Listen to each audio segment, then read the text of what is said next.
Hai semua, jadi ternyata market Bitcoin itu lagi pada turun ya, atau lebih tepatnya koreksi cukup dalam. Nah, ini juga berdampak dengan toko token atau TKO. Nah, seperti yang kalian tahu di video kemarin itu aku pernah bahas untuk TKO, bagaimana potensinya setelah dilakukannya burn. Tapi setelah burn ternyata marketnya kebakaran. Jadi nggak cuma TKO yang burn, tapi ternyata marketnya yang kebakaran.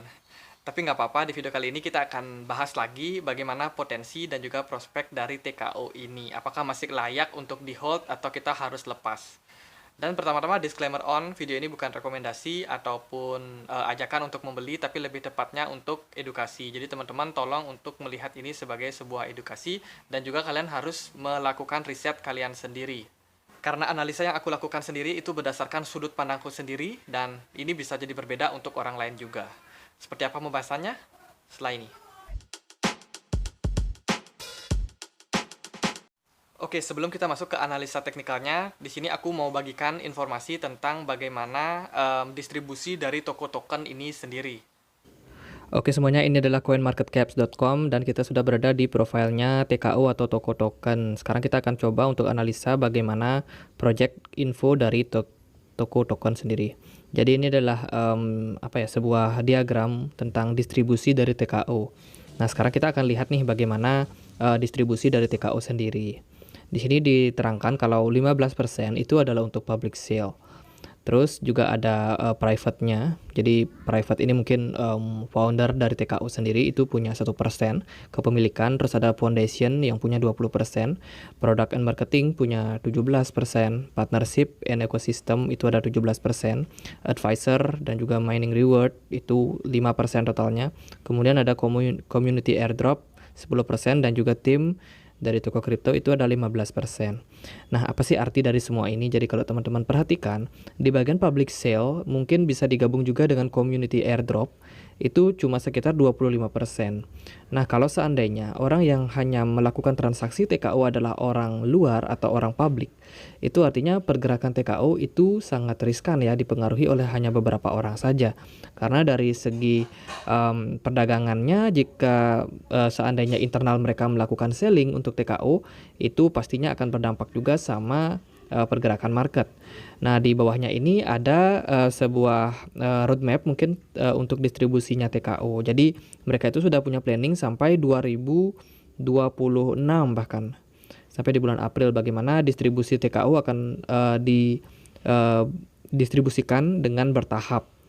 Nah, jadi teman-teman bisa lihat di sini yang memiliki distribusi terbanyak itu justru bukan dari publiknya, tapi dari product and marketing kalau nggak salah. Nah, itu artinya apa? Itu artinya adalah kalau menurut aku pribadi, pergerakan token dari TKO ini bisa dipengaruhi oleh internal mereka. Jadi nggak cuma publik yang punya kuasa, tapi internal mereka lebih berkuasa untuk pergerakannya. Nah, sekarang kita masuk ke aplikasi dari TradingView. Nah, di sini aku mau analisa sedikit tentang Bitcoin. Gimana Bitcoin ini kemarin melakukan ataupun mengalami koreksi ya, teman-teman. Dan sekarang per video ini dibuat lagi ketahan di sekitaran 57.000. Jadi karena Bitcoin koreksi ini diikuti juga dengan banyak altcoin lainnya yang juga mengalami koreksi. Nah, di sini bisa digambar ataupun bisa dikatakan support ya. Jadi ini adalah support kuat dari Bitcoin. Semoga saja nggak sampai tembus 54. Menurutku 54.000 dolar ini menjadi support yang harus diperhatikan. Jangan sampai ini drop, karena kalau drop mungkin skenario-nya bisa jadi downtrend. Tapi semoga sih bisa dipertahankan. Kalau aku lihat sih akumulasinya sudah mulai ada. Dan ini menarik untuk kita lihat seperti apa ke depannya. Jadi jangan panik dulu teman-teman yang mungkin nyangkut di Bitcoin atau di koin yang bagus. Kalau kalian beli koin yang bagus, harusnya tenang aja sih untuk di hold aja. Kalau misalkan kalian telat untuk stop loss atau lakukan cut loss sebelumnya, jadi nggak apa-apa untuk di hold dulu. Dan masih ada kemungkinan kalau Bitcoin ini melanjutkan kenaikan. Tapi kita harus lihat dulu apakah titik dari 54.000 dolar itu kuat untuk menahan Bitcoin turun lebih dalam lagi. Kalau menurutku pribadi sih ini masih bisa dibilang koreksi, meskipun koreksinya dalam dan belum terjadi ataupun belum ada tanda-tanda terjadi downtrend. Jadi kalau kita dilihat dari time frame 4 jam, ini ada kemungkinan Bitcoin akan naik mungkin sedikit, melakukan retrace ke atas. Jadi setelah dia terkoreksi cukup dalam, mungkin ada peluang untuk Bitcoin sedikit naik, tapi kita nggak tahu apakah kedepannya akan melanjutkan penurunan lagi ke 54.000. Jadi mungkin sekian aja untuk Bitcoin ini. Semoga sih bisa dipertahankan ya untuk supportnya 54.000. Jadi teman-teman mungkin yang belum masuk atau yang mau masuk bisa antri di 54.000 dolar ya. Jadi itu untuk support kuat yang menurutku perlu diperhatikan untuk Bitcoin.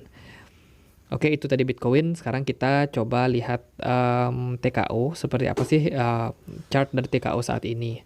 Jadi teman-teman bisa lihat ini adalah toko token di time frame-nya 4. Sekarang aku ganti ke time frame yang 1 hari aja biar kita bisa melihat view yang lebih luas. Jadi kalau teman-teman lihat, itu kemarin kan aku analisa nih toko token harusnya naik ya, tapi ternyata itu turun karena Bitcoin-nya turun. Nah, sekarang toko token ini ditahan di titik 23.000 rupiah. Jadi ya ini aku pakai rupiah, pakai BitR. Jadi ini adalah sebuah support yang harusnya dipertahankan oleh TKO, jangan sampai jebol lagi karena kalau jebol mungkin akan sulit untuk TKO naik. Aku ragu kalau TKO misalkan jebol dan closing di bawah akan bisa naik lagi. Tapi kalau seandainya titik 23.000 ini bisa dipertahankan, nggak sampai drop terlalu dalam, harusnya si TKO bisa naik lagi.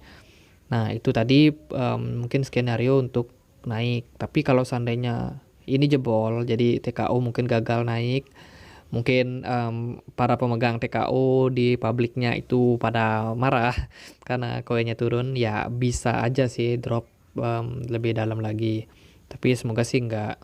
Jadi kalau kita lihat peluangnya itu menurutku cukup kecil untuk TKO itu sampai mencapai titik nol atau hilang karena yang kita tahu tadi holder mereka itu adalah internal mereka. Jadi kalau seandainya teman-teman bingung ini TKO ini bakal turun lebih dalam nggak ya gitu. Jadi mendingan di hold aja TKO ini, aku rasa lebih cocok untuk investasi jangka panjang. Dan per video ini dibuat, itu TKO lock sudah bisa aktif lagi. Jadi teman-teman bisa lock aja kalau kalian sudah terlanjur nyangkut di TKO. Jadi daripada token kalian nggak berkembang, bisa kalian lock untuk mendapatkan bunga yang lebih banyak ya. Jadi daripada nyangkut kan nggak ada gininya juga. Jadi itu sih untuk TKO. Aku rasa masih harus menunggu lagi untuk Bitcoin-nya seperti apa. Karena gimana pun juga Bitcoin punya peranan penting untuk pergerakan dari TKO sendiri. Nah, sementara sih kita harus menunggu dulu. Kalau teman-teman misalkan ada yang mau masuk, ya jangan masuk dulu. Nggak disaranin karena ya takutnya Bitcoin malah drop. Sehingga bisa berpengaruh juga dengan token-token ini. Jadi sementara itu sih. Jadi teman-teman yang mungkin sudah hold TKO, mungkin udah belinya di 30.000, nggak apa-apa, di hold aja dulu. Kalian bisa lock juga untuk TKO kalian. Kita juga masih menunggu nih seperti apa pergerakan dari Bitcoin sendiri. Karena gimana pun juga kan Bitcoin yang pegang kendali. Tapi itu tadi yang saya bilang kalau distribusi TKO itu menurut saya itu kebanyakan dipegang oleh internal mereka. Jadi mungkin internal mereka itu punya kuasa untuk menaikkan TKO atau token ini kapanpun.